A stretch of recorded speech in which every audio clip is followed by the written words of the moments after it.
In 1480 in Romania, Prince Vlad is happily married to Elisabeta. As a sign of their love, Vlad gifts Elisabeta a small music box. One day, their dirty time is interrupted by the knights, who drag Vlad away because they need him in battle. The country is at war, and since the enemy is closing in, Vlad orders his men to take Elisabeta to another castle for safety. Before leaving, Vlad is blessed by the Pope and asks for holy protection for his wife.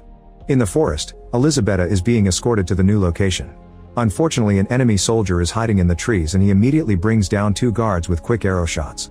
The other guards prepare to fight and make Elisabeta ride ahead. Outside the woods, Vlad breaks a bunch of oil barrels to start a fire that acts as a line to keep the enemy army contained. A fierce battle begins, and soon men from both sides are dying all over the place, but Vlad's army clearly has the advantage. With great skill and teamwork, they work hard to win the fight. Moments later, Vlad and his army appear in front of the enemy king with all their opponents' heads impaled on their spears. The moment is interrupted by Vlad being informed of the attack on his wife, so he leaves to find her. Meanwhile, Elisabeta is riding as fast as she can while enemy soldiers chase after her. This area is known as the Forest of Wolves, and thousands of bear traps are hidden under the snow. 2 soldiers are brought down by these traps while Elisabeta does well dodging them. Sadly, her horse eventually gets caught in a trap too, and she falls, which allows the enemies to surround her while carefully testing for traps with their swords. Elisabeta tries to move away only to step on a trap too. When Vlad arrives, his horse is also brought down by a bear trap. He continues on foot, and soon he's fighting 2 enemy soldiers, quickly bringing them down. Vlad throws his sword to kill the man approaching Elisabeta, and the sword accidentally stabs her too. A crying Vlad cradles Elisabeta in his arms as she dies. Sometime later, Vlad visits the Pope again and rants against God for not protecting his wife, even though Vlad has been doing lots of killing in his name. He wants Elisabeta back and asks for a miracle that the Pope can't provide. Furious, Vlad kills the Pope with a crucifix and says he won't follow God anymore unless Elisabeta is brought back. Suddenly, the wind picks up in the room and the Jesus statue starts crying, but Vlad looks proud. His terrified men have to drag him away from the church. 400 years later in France, a priest visits a psychiatric clinic to talk to Dr. Dumont, who says that he has a very delicate case that even worries the Queen of England. The men then walk through the corridors of the clinic, where dozens of crazy people are misbehaving and doctors harshly drag them around. Eventually, they cross a steel door that takes them down a tunnel to a sealed room where Maria is being kept in chains. She's an Italian woman who is engaged to the Queen's great-nephew, and since she objected to a church, the wedding was held on the family estate. However, the groom brought a bishop to bless the union, and seeing him filled Maria with hysteria. The records say she was born in 1759, which is impossible because it'd mean she's 130 years old. Her age and her allergy to God make them wonder if she's a creature of the devil. While the men discuss the case, Maria wakes up and hisses at them. The priest takes a closer look and notices her fangs, so he concludes she's a vampire. He explains she's the first one to be captured alive and that vampires can go out in the light, it's just direct rays they can't take. To prove it, he opens the window and the sun immediately burns her skin. When the priest holds up a crucifix in front of her face, it catches on fire. Then he cuts the finger of Dumont's assistant Simon and drops a few drops of blood in Maria's mouth to get her to cooperate. The priest checks her neck and finds the bite marks that transformed her into a vampire. He explains the church has been fighting vampires for centuries, but they still haven't found the one that started it all. Desperate for more blood, Maria mentions that the first vampire is her master. He's a prince who will soon come to the city to look for his princess. Meanwhile, notary Jonathan is traveling through a forest at night. The driver suddenly stops the coach and says he can't go any further because the wolves will soon come out, so he leaves Jonathan with his luggage, a torch, and a crucifix. Jonathan finishes his journey on foot while keeping the wolves at bay with the torch. Eventually he makes it to a big castle, and when he crosses the entrance, the gate automatically closes behind him. Another door opens and closes on its own, allowing Jonathan to enter a room where a person is waiting on the balcony only to disappear in a flash of lightning. Suddenly Jonathan is startled by an old man appearing behind him. The man throws the torch away and turns on the lights before introducing himself as Prince Vlad, also known as Count Dracula. The men sit at the table and Jonathan is happy to eat the delicious food, but Dracula doesn't have any. With a wave of his hand, Dracula sends a plate towards Jonathan, who thinks it's just a trick. Then Jonathan searches for some paperwork in his bag, and while he's distracted, Dracula kills a rat with a fork. He crushes it with his bare hand to pour its blood into his cup and drink it. Jonathan explains that the county he represents is interested in buying an old abbey in Paris that belongs to Dracula, hoping to transform it into a hospital. While taking out more paperwork, Jonathan accidentally drops the crucifix. When Dracula asks him if he's a believer, Jonathan says no and shares that the coach gave it to him. With another flick of his hand, Dracula tosses the crucifix into the fire and startles Jonathan by appearing by his side, saying it's time for bed. After Jonathan is taken to his chambers, Dracula asks him not to leave the room during the night. Then Dracula returns to the dining room and plays some music before telling a gargoyle to watch him. Jonathan finds a book in the room and takes a look at the text explaining the history of the castle. There's a drawing of young Vlad, But the prince's portrait is missing. Meanwhile, the priest visits Maria's fiancé Henry and tells him that Maria is healthy, but they're still working on removing the evil from her. The priest then searches Maria's room for more clues. Among her things, he finds the missing book page with Elisabetta's portrait. In the middle of the night, Jonathan leaves his room. He's looking around when he notices a light behind a door, so he goes through and finds some creepy stairs that take him to a fancy basement. In the middle of the room he sees a coffin, and when he opens it, he discovers Dracula sleeping. The Count tells him he shouldn't have left the room, and Jonathan is suddenly knocked out by a gargoyle. When he wakes up, Jonathan finds himself being chained up by the gargoyles. They hang him upside down and Dracula slashes his neck to make blood drip into a bowl. When Jonathan wonders how God could create such a creature, Dracula laughs in a very disturbing way and asks for his last wish. Jonathan wants to know Dracula's story, and the Count finds the idea so amusing that he makes the gargoyles put him down. Dracula shares what happened while remembering Elisabetta's funeral. He explains that he spent all these centuries waiting for her because he knows that pure souls can reincarnate. The search for her hasn't been easy. For example, during the Black Plague, half of the female population died and the other half was gathering in holy places where he wasn't welcome. He became so lonely that he started to envy humans for being able to die. One day Dracula fell asleep on Elisabetta's grave. The next morning, he woke up with such despair that he went to the nearest window and tried to self-delete. However, he survived the fall. Dracula kept on trying over and over, but no matter how many times he fell, he always survived. Since he couldn't search the entire world for Elisabetta, Dracula decided he needed a plan to draw her to him. For over a century, he developed a fragrance using the most beautiful and magical flowers from the most famous gardens. Eventually he tested the perfume in Italy, where the women immediately started to follow him around. The fragrance was so powerful that Dracula could go to parties and make everyone dance in perfect synchronization under his control. One day in Versailles, Dracula thought he had finally found Elisabetta, but the woman he approached wasn't his wife. The mistake made him cry and realize that he's been jumping from party to party filled with alcohol and debauchery, but not actual love. He decided to stop searching and make others do it for him.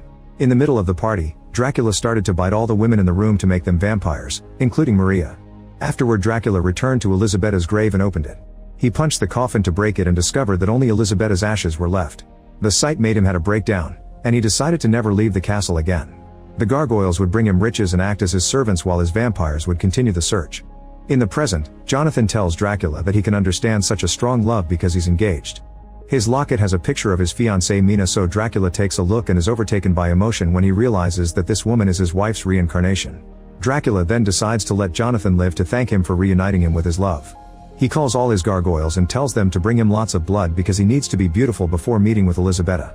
In Paris, the priest shows Dumont the portrait he found, saying they need to locate a woman who looks like that to capture Dracula. The priest reads a passage from a book that explains God can refuse to give death in cases of blasphemy. However, God can also forgive the offender in the case of true repentance, which would lift the curse. This means that if they kill Dracula, all the vampires he created will become human again. At that moment, Simon enters the office and notices the portrait, pointing out that there's a woman who looks just like that in the visitors area. Dumont and the priest rush into the other room and meet Mina, who explains she's a close friend of Maria's. They met a few days ago at a party, and since then Maria wouldn't leave her side. Maria was always very nice until the wedding, when she lost her mind at the sight of the bishop. Mina admits she has doubts about her own wedding because she feels like she doesn't belong in this time. At the abbey, Dracula appears disguised as a homeless man and the nuns agree to shelter him. However, he drops his disguise as soon as he enters the chapel and sprays his perfume on a figure of Jesus, causing all the nuns in the abbey to rush to the chapel. They fall to their knees as they're overwhelmed by desire, and soon they're forming a pile around Dracula to desperately seek his attention. Without hesitation, Dracula starts feeding on them. At the castle, Jonathan waits until he's alone to throw a blanket at some tools to bring them closer and break his chains. When a gargoyle comes in, it finds Jonathan climbing out the window. It immediately cuts the blanket to cut his support, but Jonathan manages to hold on to the wall. The gargoyles then start trying to reach him through some holes to no avail, so one of them hits him with a hook to make him fall. Jonathan rolls on the snow and his body stops on top of a frozen lake. When a gargoyle tries to follow him, the ice breaks and it drowns, so the others don't know how to reach him. Noticing this, Jonathan starts walking away without fear. Sometime later, Dracula arrives at the psychiatric clinic looking younger and healthier. He uses his perfume to control Simon and makes him guide him to Maria's room. Maria tells Dracula she's found Elisabetta and he rewards her by letting her feed on Simon. In the morning, the priest is doing some research and finds a picture of Vlad. Later he's called to the clinic and Dumont tells him that Maria has disappeared. Simon has become a vampire and has been tied to a bed. The priest notices Simon's fangs and a very strong perfume on his clothes. When Dumont shares the description of the intruder who took Maria, the priest realizes Mina is in danger. At the boarding house, Mina opens the door when she hears knocking and is shocked to find a healthy-looking Maria, who tells her that Dumont discharged her. Maria explains she has a friend who is eager to meet Mina and makes her change into nicer clothes. The women then go to a hotel where Dracula is waiting. Seeing the face of his wife again makes him cry. After showering Mina with compliments, Dracula kisses her hand, causing her to have a vision of them together. Feeling rather uncomfortable, Mina pulls her hand back and leaves with Maria to have fun at the festival. Dracula follows them around as the women enjoy food, drinks, games, a show about a fake mermaid, and cute animals. When they enter a haunted house, the women accidentally split and Mina gets lost. She screams when she's startled by a fake skeleton and Dracula immediately appears by her side to guide her out. At the shooting booth, Dracula teaches her how to shoot and in his embrace, Mina has another vision of the past. Afterward, Dracula invites them to rest in his hotel room while they wait for the fireworks show. Mina and Dracula chat for a while and he shows her the little music box. When he plays the song, Mina finds it familiar and starts having visions of being Elisabetta. She immediately pulls back and accuses Dracula of putting a spell on her. Dracula tries to tell her story of Elisabetta and his hopes for her reincarnating, but she insists she's just Mina. He finishes their talk by gifting her the music box. Then Maria drags Mina to watch the fireworks show. At the end of the night, Dracula walks Mina home, leaving her with a big smile. But her happiness is replaced by shock when she finds the priest and Dumont taking care of a sick Jonathan in the living room. The priest tells her what happened to her fiancé, but Mina refuses to believe that Dracula could be cruel, so the priest has to explain that Dracula is a vampire who feasts on human blood and uses perfume to control his victims. He checks her neck and is relieved to see no bite marks. Mina rushes to her room to cry in private and ends up opening the music box. She keeps having visions of Elisabetta and only snaps out of it when Dracula appears beside her. Mina asks him to leave, so Dracula tries to climb out the window. Not knowing his powers, she thinks he's about to self-delete and makes him stop. Then she starts accusing him of tricking her, so Dracula assures her that he's never used the perfume on her and throws the bottle into the fire. Next she mentions the blood-sucking, which Dracula admits he does but promises she'll never be his victim. Mina's nose starts bleeding, so Dracula picks the blood with his fingers and licks it off. Then he takes her hand and says romantic things to her while the visions return. Hearing the last words he spoke to Elisabetta, Mina finally accepts the memories as hers and calls Dracula her love before kissing him. They end up getting dirty and Mina asks for immortality too, so Dracula bites her to transform her. At that moment the priest smells the same perfume he detected in the hospital and realizes that Dracula is in the house. He takes a gun and rushes to Mina's bedroom, only to find it empty. The priest and Dumont think Dracula must have taken Mina back to his castle and Jonathan agrees to take them there. Meanwhile, Maria reunites with Henry. She's very affectionate with him as a way to keep him distracted. When she's about to bite him, the priest's group interrupts her. Maria furiously roars and gets ready to attack, so the priest shoots her down. However, Maria quickly recovers and strikes Henry down before capturing the priest to try to kill him. Jonathan finds a sword on the wall and immediately uses it to decapitate Maria. Her head flies off and knocks Dumont down while her body chokes the priest a little longer before collapsing. Since it's still shaking, the priest takes a crucifix and stabs Maria's heart to kill her for good. In Romania, a group of servants leaves a coffin inside the castle. Dracula and Mina come out of it and he gives her a tour of the castle. After meeting the gargoyles, Mina plays the music from the box and puts on Elisabetta's dress. At the castle gate, the priest's team has arrived with some soldiers. They wait for the servants to leave and rush in to keep the gate open so they can get inside. A soldier shoots at the front door while men near the forest open fire with cannons, causing many parts of the castle to crumble. Dracula tells Mina to stay in the room while he goes out to fight, but Mina is terrified because the cannonballs are destroying her ceiling. The gargoyles go down to fight the soldiers, bringing them down one after the other. However, the army greatly outnumbers them, so it's not hard for the humans to keep advancing and take over the castle. Jonathan guides his friends to the basement room while soldiers search the upper floors. Mina sees them coming and locks her door. In the basement, soldiers open fire at the coffin. Unfortunately, Dracula appears behind Jonathan and knocks him out while calling him ungrateful. Then he starts fighting the soldiers with a sword, quickly moving among them with precise strikes to bring them down one by one. Soon more soldiers arrive, but Dracula kills them quickly too. Henry uses this distraction to shoot Dracula with two guns at the same time, but it does nothing. Dracula jumps on him and bites his neck. With a flick of his hand, Dracula closes the door to stop more soldiers from coming and holds the priest at sword point. The priest tells Dracula that God never wanted him to kill for him because God doesn't want his creation to be destroyed. When people kill, they do it for themselves. When the priest says he was sent by God to save Dracula, the Count points out that his only salvation is Mina. However, the priest says Dracula will be her damnation. Hearing Mina yelling in her room, Dracula rushes to help her and asks his gargoyles to buy him time. While the gargoyles fight the men in the hall, Dracula kills all the soldiers in the corridor. Once they're all down, he bursts into the room to reunite with Mina in a hug. The priest tries to follow him, so Dracula closes the door. However, the priest reminds him that if he truly loves his wife, he must do the right thing. Ignoring Mina's pleas, Dracula leaves the room and locks Mina inside. He rests against the door and the priest prays to his god while impaling Dracula's heart with a stake to kill him. Afterward, Mina drags him into the room so they can share final words of love before Dracula turns to ash. All the lights in the castle go out and the gargoyles become human children. Jonathan comes looking for Mina and finds her crying over the ashes, which are now flying away. Realizing that he's lost her love, Jonathan walks off.